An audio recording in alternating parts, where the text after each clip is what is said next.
বাংলাদেশের রাজনীতি যেন এক সন্ধিক্ষণে দাঁড়িয়ে, সামনে নির্বাচন, কিন্তু অন্ধকারের ঘনঘটা, অনিশ্চয়তার মেঘ, কালো মেঘ, ঘন কুয়াশা।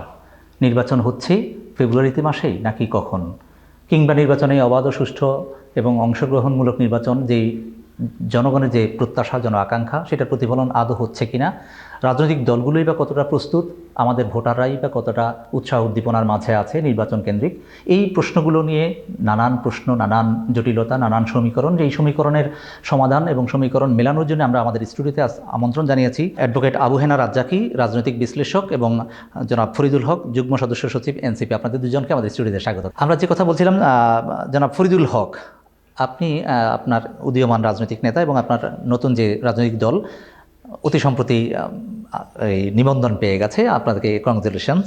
পাশাপাশি আমরা যে কথাটা বলছিলাম নির্বাচন কেন্দ্রিক, নির্বাচনের ঠিক আজ থেকে কয়েক মাস পরে নির্বাচনের যে রোডম্যাপটা ঘোষণা হয়েছে, এক্ষেত্রে এখনও নির্বাচন কেন্দ্রিক যে কুয়াশায় আচ্ছন্ন ধোঁয়াশা, কখনো কেউ বলছে পিআর, কেউ বলছে এফপিটিপি সেই সনাতন পদ্ধতিতে, অথবা কেউ বলছে নির্বাচনটা আদৌ হচ্ছে কিনা, কেউ বলছে আমরা এই সরকারকে আরও 5 বছর চাই। যে এই যে জন আকাঙ্ক্ষার মাল্টিপল চাওয়া, এই চাওয়া থেকে আপনার কাছে কী মনে হচ্ছে, ফেব্রুয়ারিতে নির্বাচন হচ্ছে আদৌ? জি, ধন্যবাদ আপনাকে, আমার সম্মানিত শ্রদ্ধেয় সহ আলোচক এবং দর্শকদেরকে শুভেচ্ছা। এটা আসলে এক কথা উত্তর দেওয়া তো কঠিন। এমনিতে যেটা পরিস্থিতি সেটা হচ্ছে যে দেশের মধ্যে মোটামুটি রাজনৈতিকভাবে যারা সচেতন মানুষ এবং ধরেন রাজনীতি যারা করছেন এবং জনগণের একটা বড় অংশই একটা নির্বাচনের জন্য অপেক্ষা করছে, এটা বাস্তবতা। এটা ঠিক যে ধরেন গত 1 বছর আগে আমাদের আকাঙ্ক্ষাটা একটা ভিন্ন জায়গাতে ছিল। আমরা অনেক কিছু করতে চাচ্ছিলাম, অনেক কিছু হবে এরকম একটা প্রত্যাশা ছিল বাংলাদেশের জনগণের। সে আকাঙ্ক্ষার পারদ কি নেমে গেছে? বা সেটা অনেকটাই নেমে গেছে, কারণ আমরা হচ্ছে যে খুব দ্রুত, আমাদের এখানে প্রবলেমটা হচ্ছে যে আমরা জমাট বাঁধিয়ে একটা ঘটনাক্রমের মধ্য দিয়ে দ্রুত জমাট বাঁধি, আবার এই জমাটটা খুব দ্রুত তরল হয়ে যায়, দ্রুত আমাদের ঐক্যটা নষ্ট হয়ে যায়। এই সমস্যাটা বাংলাদেশে আছে, এটা আগেও বারবার হয়েছে। এটাকে আস্থাহীনতা, সংকটের জায়গা থেকে আমাদের যে অস্থিরতা, এটা আস্থাহীনতা না, এটার ব্যাপারটা হচ্ছে যে মানে এটার জন্য প্রধানত পলিটিক্যাল পার্টিসগুলো দায়ী। এবং এটা ঘটনা হচ্ছে যে পলিটিক্যাল পার্টিসগুলো তো তারা নিজেদের একটা ইডিওলজিক্যাল সার্কেলের মধ্যে বসবাস করে, এটা যেমন একটা ব্যাপার। আর একটা ব্যাপার হচ্ছে যে প্রত্যেকের আলাদা আলাদা পলিটিক্যাল স্বার্থ আছে। তো ওই জায়গাটা থেকে তাদের দলের স্বার্থকে তারা ন্যাশনের স্বার্থ কিংবা জনগণের স্বার্থ আকারে সবসময় হাজির করে অভ্যস্ত। এটার কারণে যেটা হয় যে ধরেন মনে করেন যে জুলাই সনদ নিয়ে আমরা যেটা দেখলাম, প্রায় বছরব্যাপী জুলাই সনদ নিয়ে আমরা আলাপ আলোচনা করতে গিয়ে, জুলাই সনদ কিন্তু কোনো দলের ব্যাপার না। আমরা বারবার এই কথা বলার চেষ্টা করেছি যে জুলাই সনদ কোনো দলের ব্যাপার না। জুলাই সনদ হচ্ছে আমাদের একটা ন্যাশনাল ইন্টারেস্ট। মানে আমরা যে ফ্যাসিবাদী ব্যবস্থার মধ্যে ছিলাম, ফ্যাসিবাদী ব্যবস্থার মধ্য দিয়ে হাসিনা যে ফ্যাসিস্ট হয়ে উঠলো, সেই হাসিনার পতন হইলো, কিন্তু ফ্যাসিবাদী ব্যবস্থাটা তো রয়ে গেল। এবং আপনি জুলাই বিপ্লবকে 106 দিয়ে আবার ধরেন পুরনো ব্যবস্থার মধ্যে ঠেলে দিলেন। ওইখান থেকে বাংলাদেশকে বের করবেন কীভাবে, সেটার তো একটা ইন্তজাম আয়োজন লাগবে। কিন্তু রাজনৈতিক দলগুলো, বিশেষত বিএনপি, তারা খুব দ্রুত তাদেরকে একটা নির্বাচন লাগবে। তারা তাদের মতো করে বক্তব্য আনার চেষ্টা করলো যে বাংলাদেশের মানুষ ভোটাধিকার বঞ্চিত, তো ভোটাধিকার লাগবে, ভোটাধিকার দিলেই অ্যাজ ইফ সব ঠিক হয়ে যাবে। কিন্তু আমরা তো আসলে আমাদের অভিজ্ঞতায় দেখেছি যে ভোটাধিকার থাকা অবস্থায় ভোটে নির্বাচিত সরকাররাই বাংলাদেশে ফ্যাসিবাদ প্রতিষ্ঠা করছে। তার মানে ফ্যাসিস্ট প্রতিষ্ঠা হওয়ার মতো ওইরকম কাঠামো বাংলাদেশে বিদ্যমান ছিল, সেটা আছে এখনও। আমরা তো এখনও ওই কোনো রকম কোনো সংস্কার করতে পারিনি। তো ওই পারদটা নেমে গেছে। এবং সংস্কার করতে না পারার দায় বা ব্যর্থতা আপনি কি জনগণকে দিবেন, না রাজনৈতিক দলগুলোকে দিবেন, না বর্তমান সরকারকে দিবেন? জনগণ তো তাদের সর্বোচ্চটা দিয়েছে, এটা প্রধানত রাজনৈতিক দলগুলোর দায় এবং সরকারেরও দায় আছে। সরকার আসলে ধরেন এই ধরনের সিচুয়েশন ট্যাকেল করার জন্য যেরকম সরকার দরকার ছিল আমাদের, সেরকম সরকার আমরা তখন আসলে করতে পারিনি। আমরা কিছুটা অদক্ষ, অনভিজ্ঞ এই ধরনের একটা সরকার আমরা আসলে পেয়েছি। এবং মূলত এই সরকারের কোনো পলিটিক্যাল ভিশন ছিল বলে আমার কাছে মনে হয়নি। তারা কিছুটা রেটোরিক্যালি ধরেন চিন্তা করছে। এবং রাজনৈতিক দলগুলো যাদের দ্রুত ক্ষমতায় লাগবে এইরকম একটা আকাঙ্ক্ষা যাদের ছিল, তারা হচ্ছে গিয়ে এটাকে ধরেন একটা কেয়ারটেকার সরকার টাইপের একটা ধরেন মানে কি বলে যে ট্রিট করেছে, কেয়ারটেকার সরকারের মতো করে ট্রিট করেছে। তাতে করে ধরেন এখন যে পরিস্থিতি তৈরি হয়েছে, এখন ধরেন এইখান থেকে এটাকে আসলে রিগেইন করা এই সরকারের নেতৃত্বে এটা কঠিন। তা জি, ultimately আমরা আসলে জনাব ফরিদুল হক, আমরা ইলেকশনের দিকে আবার যাওয়াটাই, জি। আপনার কাছে আবার আসবো। জনাব অ্যাডভোকেট আবু হেনা রাজ্জাকি, আইনগত জায়গা থেকে, সাংবিধানিক জায়গা থেকে সামনের যে ইলেকশনের রোডম্যাপটা ঘোষণা হয়েছে, এই নির্বাচনটাকে আপনি কোন অ্যাঙ্গেল থেকে দেখেন? নির্বাচনটা কি আদৌ ফেব্রুয়ারিতে হচ্ছে কিনা, সম্ভব কিনা, এবং সেই সাংবিধানিক যে ভিত্তি, এই নির্বাচনটার বেসিক ফান্ডামেন্টালটা কোথা থেকে কিভাবে আসবে? ধন্যবাদ আপনাকে এবং আমার সহ-আলোচক আর আপনার মিরর সংলাপের দর্শক শ্রোতা সবাইকে আমার আন্তরিক শুভেচ্ছা। আপনি সংবিধানের টার্মটা যখন নিয়ে আসলেন, সেই জন্য আমি বলছি নির্বাচন হতে হবে একটা সংবিধানের অধীনে। রাষ্ট্রের বিধান হলো রাষ্ট্র 1 মিনিটের জন্য সংবিধান ছাড়া থাকতে পারবে না, 1 মিনিটের জন্য সরকার ছাড়া থাকতে পারবে না। কেউ কেউ বলে 5 তারিখ থেকে 8 তারিখ পর্যন্ত সরকার ছিল না। ইট ইজ নট কারেক্ট। 5 তারিখ থেকে 8 তারিখ পর্যন্ত সরকার ছিল সেনাপ্রধান। উনি বলছিলেন যে আমি আপনাদের দায়িত্ব নিলাম, যদি আপনার মনে থাকে। তাহলে 8 তারিখের পরে ওই সরকার কি আবার পতন হয়েছে কিনা? যে 5 তারিখ থেকে 8 তারিখে যে সরকারটা, সেটা বলছি। তাহলে 5 তারিখ থেকে 8 তারিখ পর্যন্ত একটা সরকার ছিল, এবং এটা আপনি প্রমাণ পাবেন কোথা থেকে? 7 তারিখে কিন্তু পল্টনে একটা জনসভা হয়েছিল, জি, এবং তারা বলছিল 3 মাসের মধ্যে নির্বাচন দিতে। কার কাছে নির্বাচন চেয়েছিল? ইউনূস সরকার তো 8 তারিখে ওত নিছে, তাহলে ওনারা নির্বাচন চাইলেন কার কাছে? অফকোর্স সেনাপ্রধানের কাছে। এটা যদি কেউ বলে কাল্পনিক তো হবে না। আচ্ছা, তাহলে একটা জটিলতা। আবার 8 তারিখ পাওয়ার হস্তান্তর হয়ে গেল। কিভাবে হস্তান্তর করা লাগে না। ইউনূস সাহেব যখন ওত নিয়ে স্বাক্ষর করেন যে আমি দায়িত্ব বুঝলাম, পিছনে কিন্তু 3 বাহিনীর প্রধান দাঁড়ানো ছিল। ওইটাকে ডিপ্লোম্যাটিক বডি ল্যাঙ্গুয়েজে বলে yes we have handed over the power. সবসময় কথা বলতে হয় না, পাওয়ারটা। ওনারা 3 জন অ্যাবসেন্ট থাকলে বুঝতাম অন্য জিনিস। ওনারা ছিলেন তো, আর দলমত নির্বিশেষে সবাই দিচ্ছেন। তাকে কি বানানো হলো? অন্তর্বর্তীকালীন সরকার। সংবিধানের মধ্যে কি অন্তর্বর্তীকালীন সরকার বলতে কিছু আছে? আবার 5 তারিখ থেকে 8 তারিখ পর্যন্ত যে সরকার আপনি বলছেন সেনাপ্রধানের নেতৃত্বে, সেটা কি সংবিধানের কোথাও লেখা আছে? সেটি তো আমি বলছি। তার মানে কি সংবিধানের বাইরে? ওই 4 দিনের সংবিধান ছিল সেনাবাহিনীর সংবিধান, মানে সেনাবাহিনীর নিজের একটা সংবিধান। তারপরে যখন 8 তারিখ ওত নিল, কী হিসেবে? আমি অন্তর্বর্তীকালীন সরকারের প্রধান হিসেবে দায়িত্ব নিল। তাহলে অন্তর্বর্তীকালীন সরকারের হিসাবে দায়িত্ব নিছে। সংসদের সংবিধানের মধ্যে এটা নাই। সংবিধান আছে কিন্তু নির্বাচিত সরকার নির্বাচন করবে। তত্ত্বাবধায়ক সরকার যেটা ছিল ওটাও বাতিল হয়ে গেছে। যদি সামনে আসে দেখা যাবে, এখনও ফেরত আসে নাই। It is pending in the supreme court. সুতরাং আপনি সংবিধানের প্রশ্ন যখন আসছেন, তাহলে আপনি নির্বাচন, যারা 7 তারিখে কী বলে জনসভা করে 3 মাসের মধ্যে নির্বাচন চাইল, তারা পরবর্তীকালে আবার যখন ইউনূস সাহেবের সাথে দেখা করলেন, দেখা করে ওনারা বলছিলেন 25 ডিসেম্বর 2025-এর মধ্যে আমরা নির্বাচন চাই। কিভাবে চাইলেন? আর যদি আপনি সংবিধান বলতে যেটা আছে সেটা ধরেন, কারণ ইলেকশন কমিশন কি বলছে যে আমরা সংবিধান মোতাবেক নির্বাচন করব। উনি সংবিধান বলতে ওই 72-এরটাই বুঝায়। তাহলে সেখানে বলা আছে কি? সেখানে বলা আছে সংসদ যদি কোনো কারণে ভেঙে যায় তাহলে পরবর্তী 30 দিনের মধ্যে। এটা সত্য, বানানো না। তাহলে 8ই আগস্ট 2024 থেকে যদি 3 মাস ধরি, তাহলে 7ই নভেম্বর 2024-এর মধ্যে নির্বাচন হয়ে যাবার কথা। আপনি তো সংবিধান ভায়োলেট করতে পারবেন না।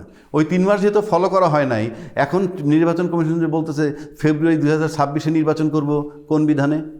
তাহলে সেই প্রশ্ন তো আসে যে 5 তারিখের পর আপনি 8 তারিখ থেকে যে সরকার বলেন বা 8 তারিখ থেকে ইউনূস সরকারের যে সরকার বলেন, সেটা তো কোথাও সংবিধানে লেখা নেই। তাহলে এই সরকার কীভাবে প্রতিষ্ঠিত হলো? এটার আইনগত ভিত্তি কোথায়? এই সরকার তো 106 ধারা মোতাবেক সুপ্রিম কোর্টের ওপিনিয়নে বসাই দিচ্ছে, এবং সরকার হইল অন্তর্বর্তীকালীন সরকার। সেটা কি সংবিধান ভায়োলেশন হয় নাই? সংবিধান ভায়োলেট হবে কেন? তাকে তো বানানোই হলো অন্তর্বর্তীকালীন সরকার। আর সংবিধান তো ফুল স্টপ করে গেল শেখ হাসিনা। উনি তো কাউকে বলে যান নাই। সংবিধানে বলা আছে আমি পালাই গেলে কি হবে। কিন্তু সেক্ষেত্রে তো সংবিধানকে সমুন্নত রাখার শপথ নিয়েই আমাদের সমুন্নত রাখছে কোনটা? আমি অন্তর্বর্তীকালীন সরকারের প্রধান হিসেবে শপথ করিতেছি যে সংবিধান সমুন্নত রাখবো। কোনটা? আমার সংবিধান। অন্তর্বর্তীকালীন সরকারের অন্তর্বর্তীকালীন সংবিধান আমি রাখবো। তাই তো আমি ফেব্রুয়ারি 2026-এ নির্বাচন দিছি, এবং সবাই মেনে নিছে অন্তর্বর্তীকালীন সরকার হিসেবে। কিন্তু এই যে 72-এর যে সংবিধান, সেই মোতাবেক নির্বাচন হচ্ছে না, এবং সেটার মোতাবেক আপনি ওই সংবিধান ফুল স্টপ। তাহলে এই ক্ষেত্রে কি কন্ট্রাডিকশনটা হচ্ছে না? 72 সংবিধান এবং বর্তমান সরকার যে কোনো কন্ট্রাডিকশন হচ্ছে না, কারণ এই সরকার তো অন্তর্বর্তীকালীন সরকার। সেটা তো সংবিধান কোথাও এলাও করেনি। সংবিধান দরকার নেই আমাকে, সংবিধান মোতাবেক না তো আমি তো 106 ধারা মোতাবেক সংবিধানের যে 106-তে আমার ওপিনিয়ন দিয়ে বলছেন যে সাংবিধানিক শূন্যতা দেখা দিলে সেখানে বসতে পারবে, সেখানে একটা অন্তর্বর্তীকালীন সরকার নিয়োগ দেওয়া যেতে পারে, এইটুক বলছে। তো সেই অন্তর্বর্তীকালীন সরকার ইউনূস। আপনি অন্তর্বর্তীকালীন সরকার যেহেতু সংবিধানের মধ্যে নামই নাই, অন্তর্বর্তীকালীন সরকার টার্মটা নাই, আপনি ওই সংবিধান চালাবেন কেমনে? তাহলে বর্তমানে কোন সংবিধান চলছে? অন্তর্বর্তীকালীন সরকারের অন্তর্বর্তী সেই সংবিধান কোথায়? অলিখিত সংবিধান। অলিখিত সংবিধান সম্পর্কে কি কেউ অ্যাপ্রুভ বা ইয়ে করা আছে? ইউনূস সরকার যা বলছে তাই হচ্ছে তো, নাকি হচ্ছে না? ওইটাই তো তার সংবিধান। আমি বলছি ফেব্রুয়ারিতে নির্বাচন, ওইটাই ফাইনাল। আমি চিঠি দিয়ে দিলাম নির্বাচন কমিশনকে, এটা ফাইনাল। কেউ কি বলছে যে ভাই ওই সংবিধান তো নাই? অনেকে বলে এই সংবিধান যে না মানবে তার জন্য কঠিন অবস্থা, এটার জন্য দায় তো সেই নির্বাচন কমিশন নিজেই বিপদে পড়বে।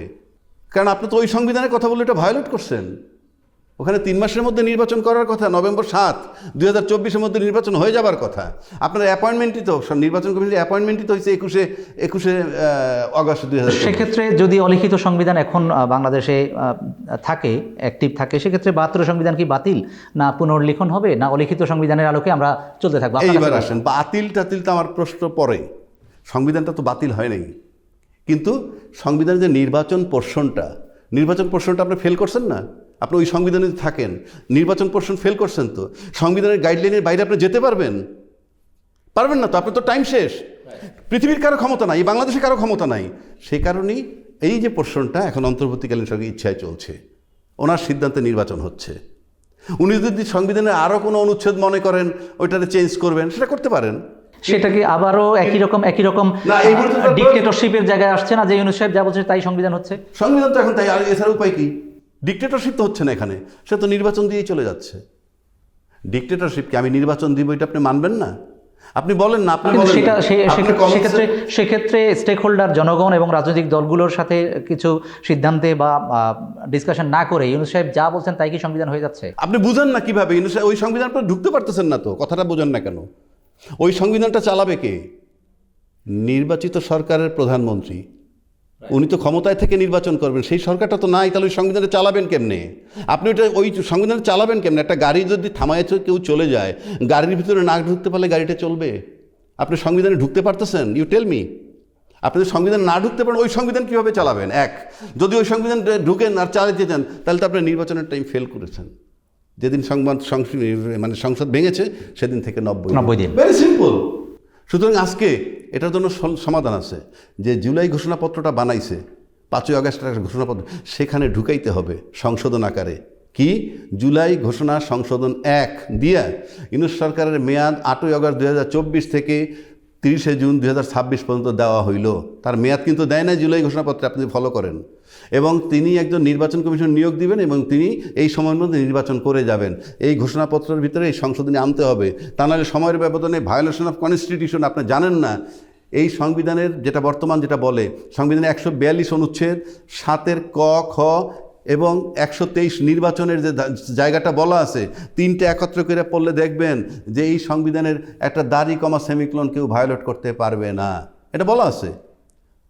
বিজ্ঞ অনেক আইনজীবীরাও বলেন যে এই সংবিধান নিয়ে কেউ যদি কোনো কথা বলে তাহলে ফৌজদারি অপরাধ হবে। অ্যাজ ইফ 72-এ আপনি 72 সংবিধানে ঢুকতে পারতেছেন না, তো আপনারাই তো ভায়োলেট করতেছেন এই কথা বলে নির্বাচন। সুতরাং এইটা যদি অন্তর্বর্তীকালীন সরকারকে আপনি বৈধ না করেন, মানে নির্বাচন দেওয়ার ক্ষমতাটাকে বৈধ না করেন, all of will be in trouble. আপনি পার্লামেন্ট পর্যন্ত যাবেন, সেই প্রক্রিয়াটা কি? একটা গাড়িতে চড়ে যাবেন না, আকাশে যাবেন না, নদী পথে যাবেন, আপনি সংবিধান ধরেই তো যাবেন। সেই সংবিধান তো ফেব্রুয়ারি নির্বাচনটা হচ্ছেই তো ইউনূস সাহেবের ঘোষণায়, সংবিধান মোতাবেক তো না। সংবিধান মোতাবেক তো ফেব্রুয়ারি 26-এ নির্বাচন যাওয়ার কোনো সুযোগই নাই। না, জি, আমরা আবার আসবো। আমরা একটু জনাব ফরিদুল হক, যেই প্রসঙ্গে আমরা ছিলাম সেটা হচ্ছে সংবিধানের আলোকে, কোন সংবিধানের আলোকে ইলেকশনটা হচ্ছে। আমরা একটু পেছনে যদি যাই, আপনার দলের একজন কেন্দ্রীয় নেতা ঘোষণা দিয়েছেন যে জুলাই সনদের আলোকে যদি নির্বাচন না হয় তাহলে ওনারা এই নির্বাচন কমিশন বিতর্কিত এবং নির্বাচন কমিশনের অধীনে কোনো নির্বাচনে অংশগ্রহণ করবেন না। অতি সম্প্রতি আপনারা নিবন্ধন পেয়েছেন এবং এই ক্ষেত্রে সামনে ফেব্রুয়ারিতে নির্বাচনের রোডম্যাপ ঘোষণা হয়েছে। আপনারা কি এই নির্বাচন কমিশনের অধীনে নির্বাচনে যাচ্ছেন কিনা? এই নির্বাচন কমিশনের অধীনে নির্বাচনে যাব কিনা এটা এখনও আসলে বলা যাচ্ছে না। আমাদের অনেকগুলো কোশ্চেন আছে নির্বাচন কমিশনকে নিয়ে। এটা শুধুমাত্র আমাদের নিবন্ধন কিংবা আমাদের প্রতীকের ইস্যু না, আমরা আগেই আসলে এগুলো রেজ করেছি। আমি তাকে একটু কোঅপারেট করি।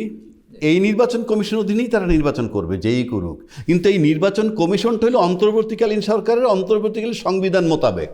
ঠিক আছে, মানে উনি যেটা বলছে ওনার ওই পরেরটার সাথে আমি একমত, কিন্তু মানে নির্বাচন কমিশনে আমাদের আলাদা আন্ডারস্ট্যান্ডিং, মানে আলাদা অবজারভেশন আছে। সেটা বলো কেন? কারণ হচ্ছে যে নির্বাচন কমিশনটা হচ্ছে হাসিনার আইনের অধীনে করা, এবং আমাদের কাছে নির্বাচন কমিশনের, আমরা তো নির্বাচন কমিশনের সাথে আমাদেরকে বেশ কিছু পর্যায়ে কাজ করতে হয়েছে, এবং আমরা তাদেরকে মনে হয়েছে যে তারা কোনো একটা বিশেষ মহলের চাপে আসলে বিভিন্ন রকম সিদ্ধান্ত এই নেয়। বিশেষ মহলটা কারা? এটা কি সাবেক পতিত সরকার না বর্তমানের অন্য কোনো রাজনৈতিক শক্তি, বিশেষ রাজনৈতিক রাজনৈতিক শক্তি।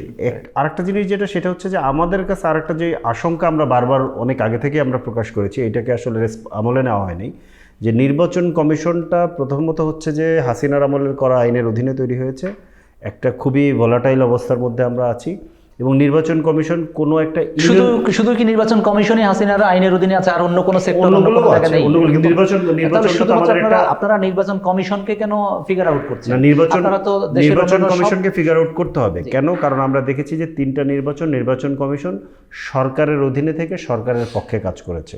আগের 3টা নির্বাচন ওই স্ট্রাকচারটা পুরো জিনিসটা আছে, এবং ওই স্ট্রাকচারে আপনি কোথাও কোনো চেঞ্জ করেন নাই, কোনো সংস্কার করেন নাই। এবং আপনি এই যে একটা নির্বাচন কমিশন করছেন, নির্বাচন কমিশন তো বটেই, এর পাশে প্রশাসনের যাদের আসলে নির্বাচন অনুষ্ঠানে ভূমিকা নিতে হয়, তাদের কারোরই গত 15 বছরে কোনো সুষ্ঠু নির্বাচন করার অভিজ্ঞতা নেই। ধরেন এই নির্বাচন কমিশনটা তো একটা ইউপি নির্বাচনও করে নেই, ও তো আসলে জানে না ঘটনাটা কিভাবে এটা করতে হয়। সেক্ষেত্রে আপনাদের এই সিস্টেম পরিবর্তনের কোনো প্রস্তাবনা আছে? সিস্টেম পরিবর্তনের প্রস্তাবনা আমরা বলেছি, এবং আমরা যেটা বলেছি যে আগে ট্রায়াল করার জন্য কিছু স্থানীয় সরকার নির্বাচন করা হোক, কিন্তু তখন এটা আমলে নেওয়া হয়নি। এখন আসলে আবার টাইমটা হয়ে গেছে খুব মানে সেন্সিটিভ, এখন আবার দেরি করাটাও খুব কঠিন হয়ে যাবে, এরকম একটা মানে বেকায়দার মধ্যে এনে ফেলা হয়েছে। এই সমস্যাটা তৈরি করা হয়েছে। আরটা হচ্ছে যে মানে উনি আর একটা যেটা বললেন, খুব মানে রাইটলি বলছেন, আমার কথাই উনি বলে দিয়েছেন, আমার আর নতুন করে বলার কিছু নেই। বেসিক্যালি তো বাংলাদেশে আসলে সংবিধান নেই, মানে আপনি কোনোভাবে ধরেন মানে এইখানে ওই যে জুলাই সনদের কথা আপনি যেটা বললেন না, যে আপনি ওই সংবিধানের অধীনে নির্বাচন করতে পারছেন না, ওটা ডান, আপনাকে আসলে নতুনভাবেই নির্বাচন করতে হবে, জুলাই সনদের অধীনে করতে পারেন। জুলাই সনদটা মানে হচ্ছে, জুলাই সনদটাকে আপনি যখন বাস্তবায়ন করে ফেলবেন, তখন আলটিমেটলি নতুন একটা সংবিধান বাংলাদেশে ইমিডিয়েট ইফেক্ট হিসেবে চালু হয়ে যাবে, ওইটার অধীনে আপনি নির্বাচন করবেন। কারণ এখন দেখেন, আমরা প্রায় সকল রাজনৈতিক দল আপার হাউসে একমত হয়েছি।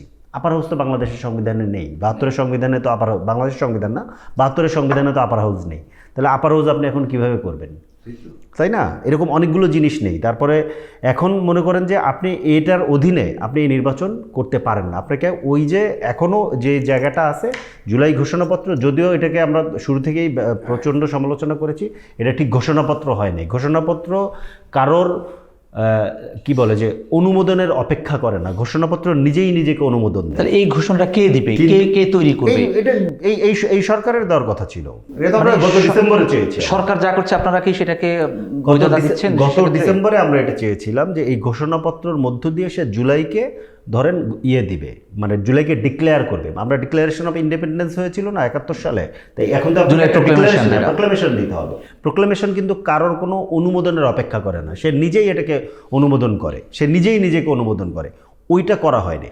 এখনও সুযোগ আছে যে এইটার মধ্য দিয়ে এটাকে রেফারেন্স পয়েন্ট ধরে তারপরে হচ্ছে যে আপনি জুলাই সনদ বাস্তবায়ন এবং হচ্ছে যে পরবর্তী নির্বাচন, এটাকে রেফারেন্স ধরে, এবং ওইটার মধ্য দিয়ে সরকারের যে বৈধতার কথা বলেছেন, এইটা উনি যেটা বলেছেন এটাও ঠিক আছে। পরবর্তী সরকারের কাছে দেওয়ার যে ব্যাপারটা, এইটা সিরিয়াসলি কয়েকটা দিক থেকে এটা আমি মনে করি সিরিয়াসলি এটা ভুল, রাজনৈতিকভাবে এটা ভুল। দ্বিতীয়ত, এটার আইনগত ঝুঁকি আছে, এবং হিস্ট্রিক্যালি এই ধরনের ঘটনা ঘটেনি। কোনো বিপ্লবের পরে, কোনো বৈপ্লবিক পরিস্থিতির পরে তাকে একটা নির্বাচিত সরকার, যেই সরকার হয়তো 30% মানুষের ভোট পাবে, তার কাছ থেকে তার বৈধতা নেওয়ার কিছু নাই। আমরা দেখছি যে 30-35-40%-এর উপরে কোনো সরকারই এর আগে ভোট পায়নি। আগামীতে যে সরকার আসবে সেটাও ধরেন এরকম। আপনি রিসেন্ট টাইমের যে বিতর্কিত নির্বাচনগুলো, 3টা নির্বাচন, সেই নির্বাচনকে বাইরে রেখে বলছেন যে সেই নির্বাচনকে বাইরে রেখে, এটা ধরেন 2018-তে সম্ভবত 48% ভোট পাইছিল। এটা কি ভোট হয়েছে এটা আমরা জানি, কিন্তু যেই ভোটগুলো আমাদের অ্যাকসেপ্টেড ভোট, যেই ভোটগুলোকে আমরা মোটামুটি অ্যাকসেপ্ট করি, সেগুলোতে আপনি দেখবেন 30-35%-এর বেশি ভোট কেউ পায়নি। তাহলে 30-35% ভোট পাওয়া একটা সরকার তো এরকম একটা বৈপ্লবিক সরকারকে বৈধতা দেওয়ার রাখে না।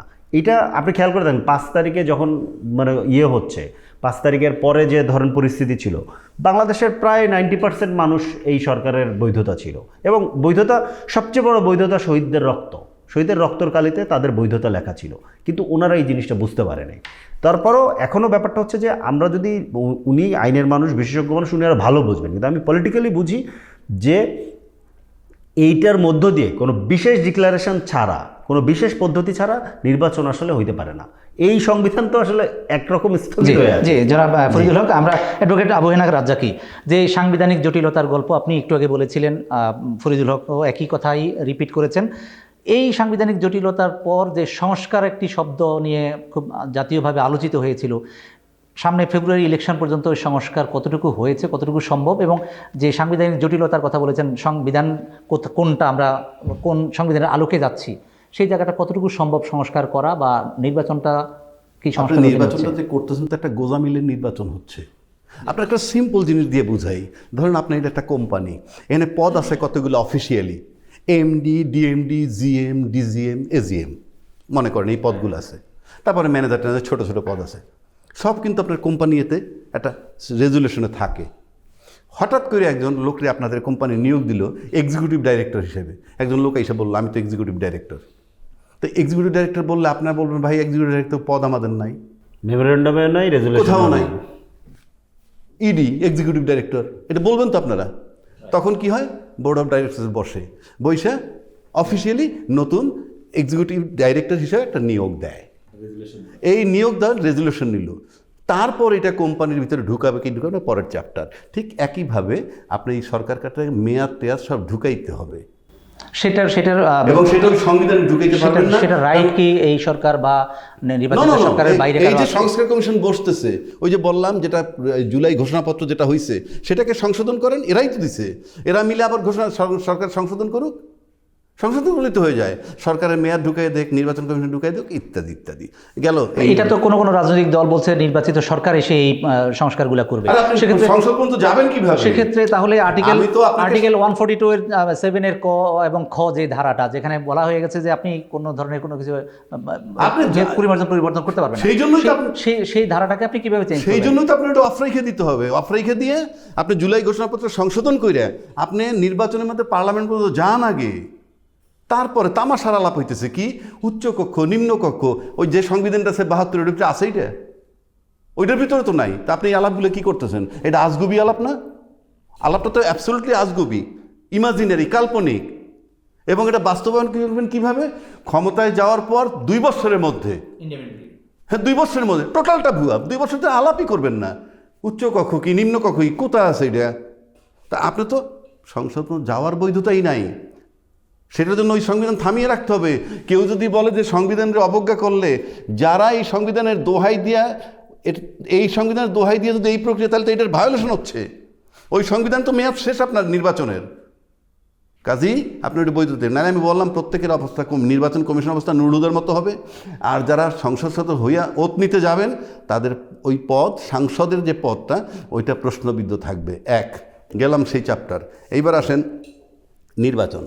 নির্বাচন যে আপনি চাচ্ছেন, নির্বাচন যে হচ্ছে, আপনি জেনে শুনে যে আপনার সামনে ফাঁকা মাঠ কেউ নাই, আপনি একদলীয় শাসন কায়েম করতে চাচ্ছেন। কেননা আমি আপনাকে বলি, আমাদের এখানে ট্রেডিশনালি দ্বিদলীয় শাসন, কখনো এই যদি 91, 96, 2001, 2008 এই পর্যন্ত দেখবেন কেউ 2nd টাইম প্রধানমন্ত্রী হইতে পারে নাই। আজকে আমি, কালকে ও, তারপরে পরশুদিন আমি, তারপরে ও। তার মানে কি? জনগণের কথা বলে প্রত্যেকটা রাজনৈতিক দল। বাংলাদেশে এমন কোনো রাজনৈতিক দল নাই যারা জনগণের কথা বলে না। বাংলাদেশে এমন কোনো রাজনৈতিক দল জনগণের কথা বলে, কিন্তু জনগণের কোনো পরিবর্তন হয় নাই। বাংলাদেশে কোনো গরিব রাজনীতিবিদ নাই, এবং বাংলাদেশের রাজনীতিবিদ 85% লোক জাস্ট বেকার।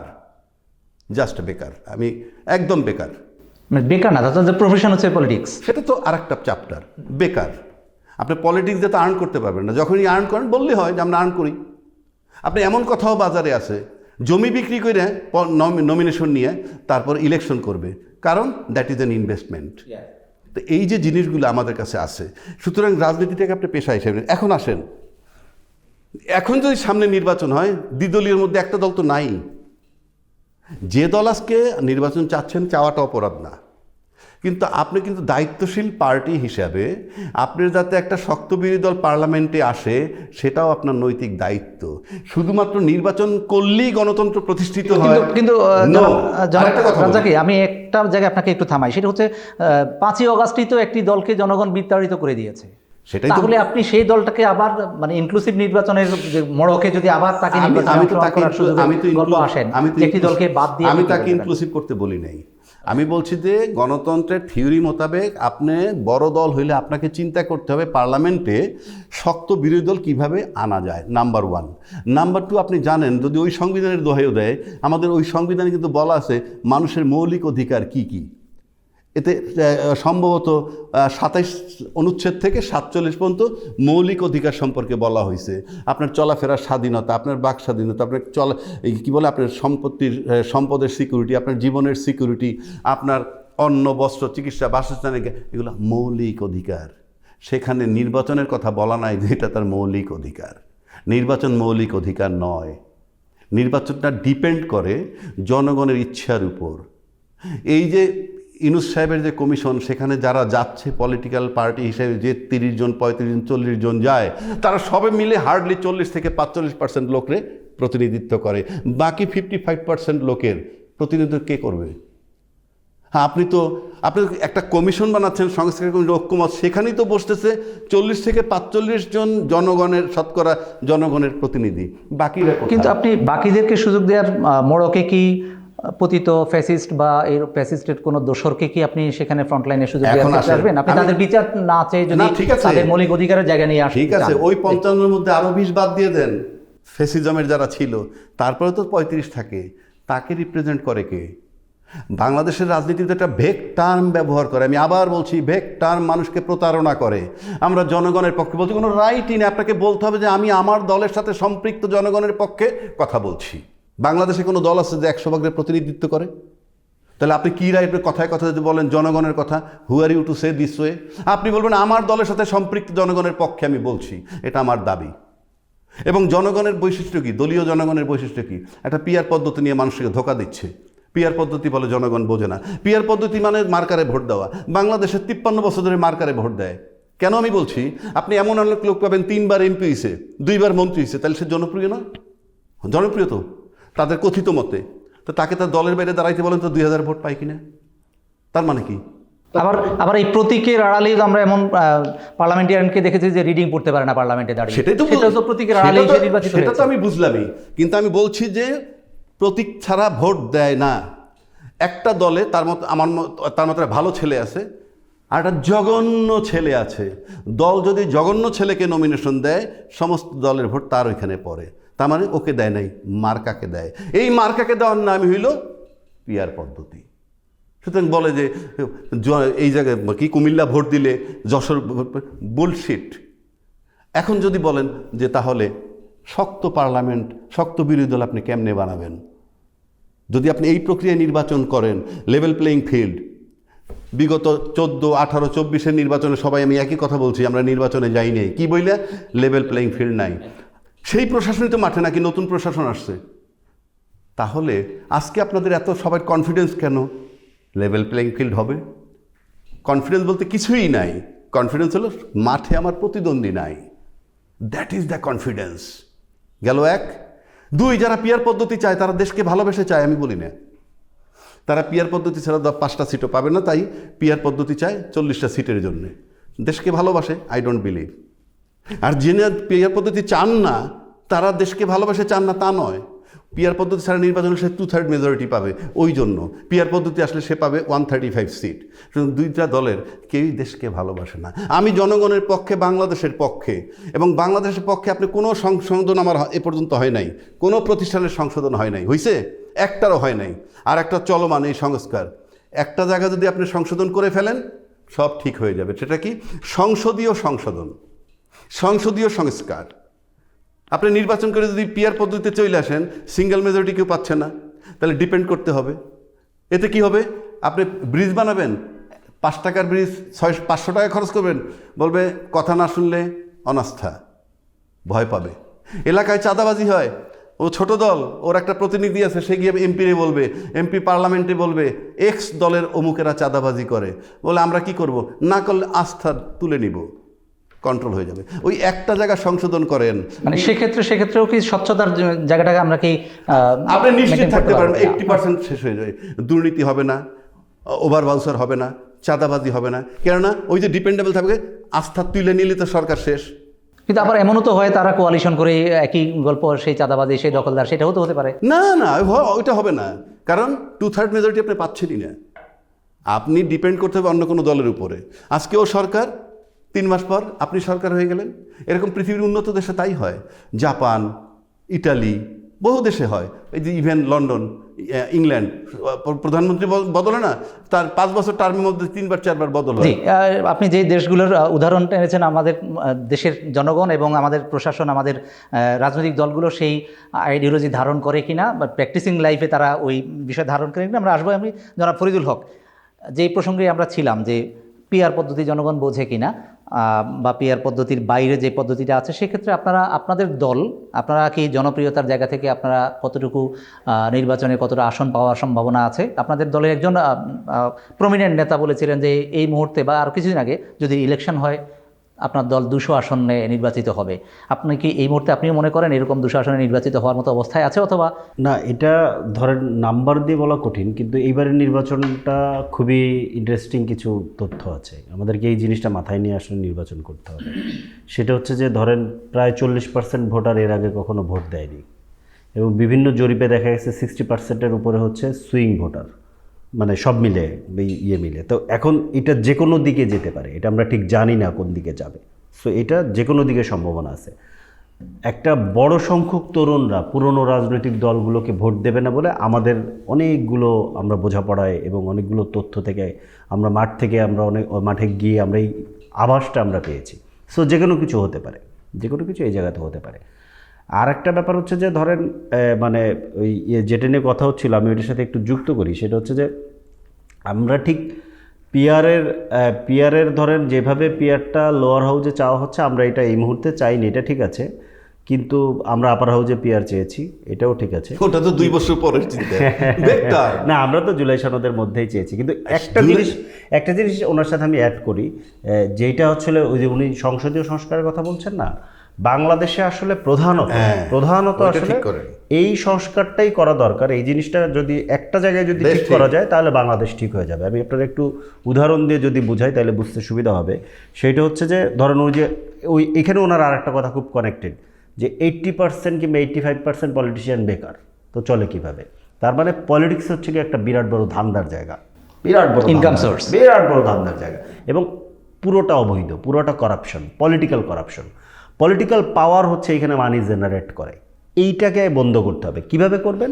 এটার জায়গাটা হচ্ছে মাথায় একেবারে গোড়ায় হাত দিতে হবে। গোড়াটা হচ্ছে যে এই যে 300 মেম্বার অফ পার্লামেন্ট হবে, আপনি দুদকের মতো প্রতিষ্ঠান, অন্য কাউকে ওর অন্য কিছু করা দরকার না। ওর কাজ হচ্ছে 300 মেম্বার অফ পার্লামেন্টের পেছনে লেগে থাকা, এবং এদের সম্পদ বাড়তেছে কিনা এটা 6 মাস পর পর জনগণের সামনে প্রকাশ করা। যদি কোনো কারণে কোনো অবৈধ সম্পদ আসে, সাথে সাথে হাইকোর্টে ধরেন দেওয়া এবং এর এমপিত্ব বাতিল করে দেওয়া। কিন্তু দুদকের যে গল্প আপনি বলেছেন, দুদকের পেছনে অন্য কোন দুদক থাকবে? দুদককে স্বাধীন করতে হবে। এটার জন্য পৃথিবীতে এই ধরনের প্রতিষ্ঠান আছে, এটা বানানো কঠিন কিছু না। আরেকটা ব্যাপার হচ্ছে যে এই এমপিদেরকে, এই দুদক যখন এই এমপিদের পেছনে লেগে থাকবে, এবং এমপিদেরকে প্রধানত উন্নয়ন কাজ থেকে বাইরে রাখতে হবে। এমপির কাজ উন্নয়ন করা না, এমপির কাজ আইন বানানো, ল মেকার। উন্নয়ন করার জন্য আমাদের অনেক প্রতিষ্ঠান আছে, সেগুলোকে ঠিক করতে হবে, সেটা আমরা ঠিক করতে পারবো, এটা সমস্যা না। আমি যে জায়গাটা বুঝি, এখানে একটা খুবই গুরুত্বপূর্ণ মজা আছে। মজাটা হচ্ছে যে আমি যদি এমপি হই, আইন হচ্ছে গিয়ে রাষ্ট্রের সর্বোচ্চ ব্যাপার। আমার হাতে যদি আইন বানানোর ক্ষমতা থাকে, এবং আমি এবং আমার পরিবার 14 গোষ্ঠীর মধ্যে কেউ যদি সম্পদ বানানোর সুযোগ না পায়, আমার কাছে উন্নয়ন কর্মকাণ্ড নেই, বছরে আমি বরাদ্দ পাইতেছি না, বিশেষ বরাদ্দ, তাহলে আমি কাউকে চুরি করতে দিব না, এমন আইন আমি বানাবো। আমি যদি পার্লামেন্টে যাই, আমি কাউকে চুরি করতে, সেক্ষেত্রে আরেকটি বিষয় আমি একটু আপনাকে টাচ করি। সেটা হচ্ছে আপনার দলের যে জনসমর্থন, এই সমর্থনটা, আপনারা তো নতুন দল, বাংলাদেশের দ্বিদলীয় বৃত্ত, যেটা অ্যাডভোকেট রাজ্জাকেই বলেছিলেন যে একটি বড় দল এই মুহূর্তে নাই। সেক্ষেত্রে আপনার দলের সমর্থক গোষ্ঠীটা কোথা থেকে তৈরি হয়েছে? আপনি কিভাবে, আপনারা কেন প্রধান একটি শক্ত বিরোধী দল হতে পারতেছেন না? জুলাইয়ের যেই আমরা বিরোধী দল তো নির্বাচনের পরে বোঝা যাবে বিরোধী। আমরা এখনো তো ধরেন মনে করেন, আমরা মনে করি যে বাংলাদেশের তরুণদের যে বিরাট বড় সংখ্যক রাজনৈতিকভাবে তাদের যে হয়েছে, উত্তরণ হয়েছে, যেই রকম রাজনৈতিকভাবে তারা সচেতন হয়ে উঠেছে, আমাদের এখনও খুবই ভালো সম্ভাবনা আছে। ধরেন আগামী নির্বাচনে আমরা খুবই ভালো ফলাফল করতে পারি, এমনকি সরকারও গঠন করতে পারি। এটা এখনই আপনি উড়িয়ে দিয়েন না। 40% তরুণ যদি ভোট দেয়, তারা যদি মনে করে এখানে সরকার করতে আসলে এখনো যে পদ্ধতি আছে 30-32% ভোট লাগে, সো যে কোনো কিছু ঘটতে পারে। জি, আমরা একেবারে শেষের দিকে জনাব রাজ্জাককে আমরা এক লাইনে আপনার কাছ থেকে শুনতে চাই। ভেরি সিম্পল, বাংলাদেশের- আমি আপনাকে ভেরি সিম্পলি বলে দিচ্ছি, কারণ এই যে রিজার্ভ ভোট যেগুলো আছে, যেগুলো দলবিহীন ভোট, তাদের ভিতরে দুলাই চেতনা আছে, সুতরাং বলা যায় না কিসের থেকে কী হয়। 35% ভোট আছে অ্যাটলিস্ট, কারণ যে মাতার সন্তান হারাইছে, হ্যাঁ, সে যদি দেখে যে আবার সেই ফেসিজম আসছে, সে একা একা ফুপিয়ে ফুপিয়ে কাঁদবে, 1 নম্বর। 2 নম্বর, ফেসিজম বহাল রেখে এখন পর্যন্ত এই মুহূর্তে নির্বাচন এলে সেই ফেসিজম টোটালটা বহাল আছে, সুতরাং সেই ফেসিজম বহাল রেখে যদি আপনি নির্বাচন করেন, তাহলে রাষ্ট্র একটা গোজামিল দিয়ে বিভিন্ন বড় বড় রাজনৈতিক দল খুব সুপরিকল্পিতভাবে সেই পুরনো জায়গায় ফিরে যাচ্ছে, যাওয়ার পরিকল্পনা এবং ওই লুটপাট করে খাওয়ার যে মানসিকতা সেটাই আছে। তা না হলে আপনি যদি ট্রান্সপারেন্ট থাকেন, আপনার 150 সিট নিয়ে পার্লামেন্টে আপনি ভয়টা কিসের? কারণ আপনি যদি সৌদি আরব আছে যে চুরি করলে হাত কেটে দেয়, সৌদির লোকের হাত নাই, কুদৃষ্টি দিলে চোখ তুলে না, ওদের চোখ নাই, তার মানে কি আপনার ইন্টেনশন ভালো না, আপনার ইন্টেনশন আপনি লুটে খাবেন, আপনি স্বচ্ছ থাকতে পারতেছেন না, চিন্তায় আপনি সৎ না, মানসিকতা আপনি সৎ না। আপনি সৎ হইলে, সরকার দুর্বল হলে সমস্যাটা কোথায়? জি, এই এই চিন্তা চেতনায় সৎ এবং ট্রান্সপারেন্সিটা কি রাতারাতি চেঞ্জ হয়ে যাওয়ার সেজন্য আপনি possibility শক্ত আছে? বিরোধী দলের পিআর সিস্টেমে আপনি ছলে বলে করছে, যদি এমনি না পারেন তাহলে আইন দিয়ে করব, বাধ্য, চাপ দেওয়ার জন্য সিস্টেম লাগবে। তো পার্লামেন্টে আপনি চাপ দিবেন কিভাবে? পিআর পদ্ধতিতে আসেন, আপনি দেখা যাবে সবচেয়ে বড় দল পাবে 140টা সিট। তো 140টা সিট পাইলে আরও তো একটা দল, 2টা দল নিয়ে তাকে গঠন করতে হবে, তখন 19-তে 20 করলে সরি। সেক্ষেত্রে যদি এই যে অনাস্থা প্রদানের ক্ষেত্রে আমরা তো আমাদের পার্শ্ববর্তী অনেকগুলো দেশে, নেপালে দেখেছি, আমরা জার্মানিতে দেখেছি, যেসব দেশে পিআর, পূর্ণাঙ্গ পিআর এবং খণ্ডিত পিআরে যেই, সেইখানে খুব সুখকর কোনো আপনি অভিজ্ঞতা যদি আমরা ওই তুলনা পাই না। করেন, জি। তাহলে আমাদের এখানে তো পিআর সারা গভর্নমেন্ট ছিল না, 2বার সামরিক শাসন আসছে, 111 আসছে, ইউনূস সরকার আসছে, কেন আসছে? পিআর তো না, পিআর ছাড়াই তো আসছে। সুতরাং আপনি যদি করাপ্ট হন, আপনি যদি দুর্নীতিবাজ হন, নেপালে পিওর দুর্নীতিবাজের জন্য সরাইছে, পিআর সিস্টেমের জন্য কোনো অসুবিধা হয় নাই। দুর্নীতিবাজ, তাদের বন্ধুরা আড্ডা দেয়, তার বাপ কোটি কোটি টাকা মারতেছে, সেই পোলাপান এসে তাদের সাথে, ওখান থেকে তাদের রেভলিউশন তৈরি হয়েছে, স্রেফ দুর্নীতিবাজের জন্য তাদেরকে আউট করে দিয়েছে। নট দ্যাট পিআর পদ্ধতির জন্য না, কোন সিস্টেমের জন্য। বুলশিট এগুলো হলো, যারা পিআর চায় না তারা এখানে আপনার সামনে নিয়ে আসে, স্ক্রিনের সামনে। It is not a fact. জি, ধন্যবাদ জনাব অ্যাডভোকেট আবু হেনা রাজ্জাকি, ধন্যবাদ জনাব ফরিদুল হক। আমরা চমৎকার আলোচনা করেছি আমাদের স্টুডিওতে এসে আপনাদের মূল্যবান সময় দেওয়ার জন্য। প্রিয় দর্শক, মিরর সংলাপ আজ এই পর্যন্তই। আমরা কথা বলেছিলাম বাংলাদেশের রাজনীতির যে বর্তমান চলমান প্রেক্ষাপট, সংকট এবং উত্তরণের পথ খুঁজতে চেষ্টা করেছি। আমরা সমস্যার শিকড়ে যাওয়ার ট্রাই করেছি। দুজন বিদগ্ধ ব্যক্তি তাদের রাজনৈতিক এবং আইনগত জায়গা থেকে ওনারা যে মূল্যায়ন করেছেন, আমরা চাই বাংলাদেশের রাজনীতিতে স্বচ্ছতা, জবাবদিহিতা এবং সামাজিক সুবিচার ও ন্যায় বিচার প্রতিষ্ঠা হবে এবং জনগণ তার ভোটাধিকার প্রয়োগের যে জায়গা, আস্থাহীনতার সংকটের জায়গা থেকে তারা আস্থা ফিরে পাবে এবং সরকার জনগণের জন্য কাজ করবে, রাজনৈতিক দলগুলো জনগণের দল হয়ে উঠবে, এই আশাবাদ ব্যক্ত করে মিরর সংলাপ আজ এই পর্যন্তই। আসসালামু আলাইকুম।